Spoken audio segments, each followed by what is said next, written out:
ರೈತರೇ ಮೂಲತಃ ರೈತರೇ, ಆಮೇಲೆ ಬೇರೆ ಬೇರೆ ಆಗಿರೋದು. ಈಗ ರಾಜಕಾರಣಿ ನೀವು, ಈಗ ಯಾವ ಹೊಲ ಹೋಗ್ತೀರಿ ನೀವು? ನೇಗಿಲು ಕಟ್ಟಕ್ಕೆ ಬರ್ತದೋ ಇಲ್ಲೋ ಗೊತ್ತಿಲ್ಲ ನಿಮಗೆ. ಎತ್ತು ಕಟ್ಟಿ ಉಳುಮೆ ಮಾಡೋದ್ರಲ್ಲಿ ಫಸ್ಟ್ ಪ್ರೈಸ್ ಸರ್ ಸ್ಟೇಟ್ಗೆ, ಸ್ಟೇಟ್ ಅವಾರ್ಡ್ ಇಂಡಸ್ಟ್ರಿ ಅವ್ರ ಇಂಡಸ್ಟ್ರಿ ಮಿನಿಸ್ಟರ್ ಅಷ್ಟೇ. ನೇಗಿಲು ಕಟ್ಟಿದ್ದೀನಿ, ಉತ್ತಿದ್ದೀನಿ ಸರ್, ವ್ಯವಸಾಯ ಮಾಡಿದ್ದೀನಿ ಸರ್. ನೀವು ಮಾಡಿದ್ದೀರಿ, ನಾನು ಮಾಡಿದ್ದೀನಿ. ಈಗ ಬಿಡಿ ಇವೆಲ್ಲ, ಈಗ ಚರ್ಚೆ ಮಾಡೋದು ಬೇಡ. ರೈತರು ಹೋರಾಟದಲ್ಲಿ ಎಲ್ಲ ಪ್ರಗತಿಪರ ಸಂಘಟನೆಗಳೆಲ್ಲ ಭಾಗಿಯಾಗಿದ್ದವು, ಹೋರಾಟಗಾರರೆಲ್ಲ ಭಾಗವಹಿಸಿದ್ರು. ರೈತ ಸಂಘದವರು, ಕಮ್ಯುನಿಸ್ಟ್ ಪಾರ್ಟಿಯವರು, ಸಾಹಿತಿಗಳು, ಆಮೇಲೆ ಕಲಾವಿದರು, ರೈತ ಸಂಘಟನೆಗಳು,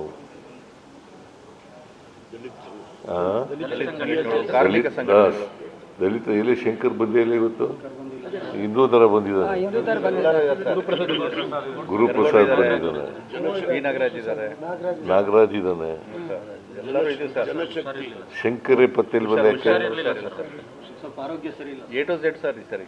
ಕರ್ನಾಟಕ ಜನಶಕ್ತಿ, ಆಮೇಲೆ ಎದ್ದೇಳು ಕರ್ನಾಟಕ ಜನಶಕ್ತಿ. ಬಹಳ ಈ ಸಾರಿ ಇದು ಒಂದು ವಿಶಿಷ್ಟವಾದಂಥ ಹೋರಾಟ, ಒಂಥರ ಐತಿಹಾಸಿಕವಾದಂಥ ಹೋರಾಟ ಅಂತ ಕರೆದ್ರೆ ತಪ್ಪಾಗಲಾರದು. ಈ ಹೋರಾಟವನ್ನು ಮಾಡಿದ್ದಾರೆ.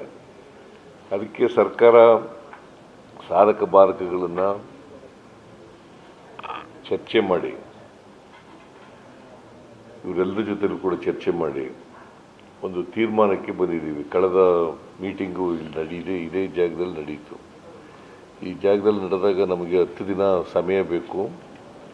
10 ದಿನ ಆದಮೇಲೆ ಮತ್ತೆ ಭೇಟಿ ಮಾಡೋಣ ಅಂತ ಹೇಳಿದೆ. ಹಾಗಾಗಿ ಇವತ್ತು ಭೇಟಿಯಾಗಿದ್ದೀವಿ. ಯಾರು ಮಾತಾಡಬೇಡಿ.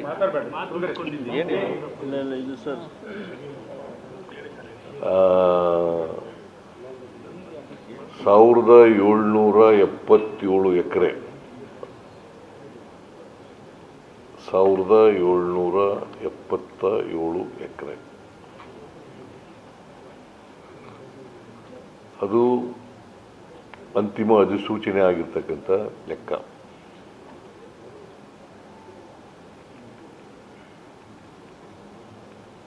ನಾವು ಈ ಜಮೀನನ್ನು ಸಂಪೂರ್ಣವಾಗಿ 1777 ಎಕರೆ ಜಮೀನನ್ನು ಅದಕ್ಕೆ ನೋಟಿಫಿಕೇಶನ್ ಏನು ಹೊರಡಿಸಿದ್ದು, ಅಂತಿಮ ನೋಟಿಫಿಕೇಶನ್ ಏನು ಹೊರಡಿಸಿದ್ದು ಸ್ವಾಧೀನಕ್ಕೆ, ಅದನ್ನು ಸಂಪೂರ್ಣವಾಗಿ ಕೈ ಬಿಟ್ಟಿದ್ದೇವೆ.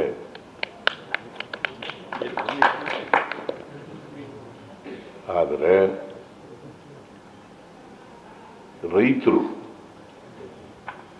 ಸ್ವಯಂ ಪ್ರೇರಿತರಾಗಿ ಕೊಡಲಿಕ್ಕೆ ಮುಂದೆ ಬಂದರೆ ಅಂಥ ಜಮೀನುಗಳನ್ನು ಒಪ್ಪಂದದ ಮೇಲೆ ತಗೊಳ್ತೀವಿ.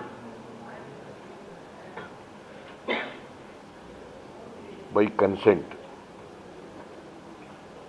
ಒಪ್ಪಂದದ ಮೇಲೆ ತಗೊಳ್ತೀವಿ. ಅದನ್ನು ಯಾರು ತಡೆಯೋಕ್ಕಾಗಲ್ಲ. ಜಮೀನು ನಾವು ಕೊಡ್ತೀವಿ ಅಂತ ಬಂದಾಗ ನಾವು ತಗೊಳ್ಳೋದು, ಯಾಕಂದರೆ ನಮಗೆ ಇಂಡಸ್ಟ್ರಿ ಬೆಳಿಬೇಕು ಅನ್ನೋದು ಭಾಳ ಉದ್ದೇಶ. ಇಂಡಸ್ಟ್ರಿಗೋಸ್ಕರ ತಗೊಂಡಿರ್ತಕ್ಕಂಥದ್ದು ಇದು ಜಮೀನು. ಅದಕ್ಕೋಸ್ಕರ ಇಂಡಸ್ಟ್ರಿ ಬೆಳವಣಿಗೆಗೆ ಇಂಥ ಜಮೀನುಗಳು ಬಂದರೆ ತಗೊಳ್ತೀವಿ. ಮತ್ತು ಅವರಿಗೆ ಸೂಕ್ತವಾದಂಥ ಪರಿಹಾರವನ್ನು ಕೊಡ್ತೀವಿ. ಸೂಕ್ತವಾದಂಥ ಪರಿಹಾರವನ್ನು ಕೊಡ್ತೀವಿ. ಮತ್ತು ಅಭಿವೃದ್ಧಿಪಡಿಸಿರ್ತಕ್ಕಂಥ ಜಮೀನು, ಡೆವಲಪ್ಡ್ ಲ್ಯಾಂಡ್, ಅದರಲ್ಲಿ 50% ಕೊಡ್ತಕ್ಕಂಥದ್ದನ್ನು ಕೂಡ ಮಾಡ್ತೀವಿ. ಯಾರು ಕೊಡಲಿಕ್ಕೆ ಒಪ್ಪಲ್ಲ ಅವ್ರ ಜಮೀನುಗಳನ್ನ ಬಿಟ್ಬಿಡ್ತೀವಿ. ಅಷ್ಟೇ ಅಲ್ಲ, ನೋಟಿಫಿಕೇಷನ್ನೇ ಕ್ಯಾನ್ಸಲ್ ಮಾಡ್ತೀವಿ. ನೋಟಿಫಿಕೇಷನ್ನೇ ಡ್ರಾಪ್ ಮಾಡ್ತೀವಿ. ಇಂಗ್ಲೀಷ್ನಲ್ಲಿ ಡ್ರಾಪ್, ಕನ್ನಡದಲ್ಲಿ ಕೈ ಬಿಡ್ತಾ ಇದ್ದೀವಿ.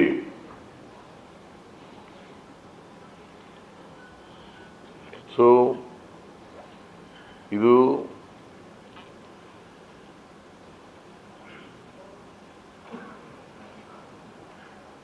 ಸರ್ಕಾರ ತೆಗೆದುಕೊಂಡಿರ್ತಕ್ಕಂಥ ತೀರ್ಮಾನ. ಅದನ್ನು ರೈತರಿಗೂ, ರೈತ ಪ್ರತಿನಿಧಿಗಳಿಗೂ ತಿಳಿಸಿದ್ದೇನೆ. ಅವರು ಕೂಡ ಸ್ವಾಗತ ಮಾಡಿದ್ದಾರೆ, ಹೋರಾಟಗಾರರು ಸ್ವಾಗತ ಮಾಡಿದ್ದಾರೆ, ರೈತರು ಸ್ವಾಗತ ಮಾಡಿದ್ದಾರೆ, ಎಲ್ಲ ಸಂಘಟನೆಗಳು ಕೂಡ ಸ್ವಾಗತ ಮಾಡಿದ್ದಾರೆ. ಅಂತಿಮವಾಗಿ ರೈತರ ಹೋರಾಟಕ್ಕೆ ರಾಜ್ಯ ಸರ್ಕಾರ ಮಣಿದಿದೆ. ದೇವನಹಳ್ಳಿಯ ಚನ್ನರಾಯಪಟ್ಟಣ ತಾಲೂಕಿನ 13 ಗ್ರಾಮಗಳಲ್ಲಿ 1777 ಎಕರೆಯನ್ನ ಭೂಸ್ವಾಧೀನ ಪಡಿಸಿಕೊಳ್ಳೋದಕ್ಕೆ ಅಂತ ಹೇಳಿ 2021ರಲ್ಲಿ ಆರಂಭಿಕ ಅಧಿಸೂಚನೆ, 2022ರಲ್ಲಿ ಅಂತಿಮ ಅಧಿಸೂಚನೆ ಹೊರಡಿಸಲಾಗಿತ್ತು. 1197 ದಿನಗಳ ರೈತರ ಸುದೀರ್ಘ ಹೋರಾಟದ ನಂತರ ರಾಜ್ಯ ಸರ್ಕಾರ ಭೂಸ್ವಾಧೀನವನ್ನು ಕೈ ಬಿಡೋದಕ್ಕೆ, ಅಧಿಸೂಚನೆಯನ್ನ ರದ್ದುಪಡಿಸೋದಕ್ಕೆ ಮುಂದಾಗಿದೆ. ನ್ಯೂಸ್ ಫಸ್ಟ್, ನಿರ್ಭೀತಿಯಿಂದ ನಿಮ್ಮ ಪರವಾಗಿ.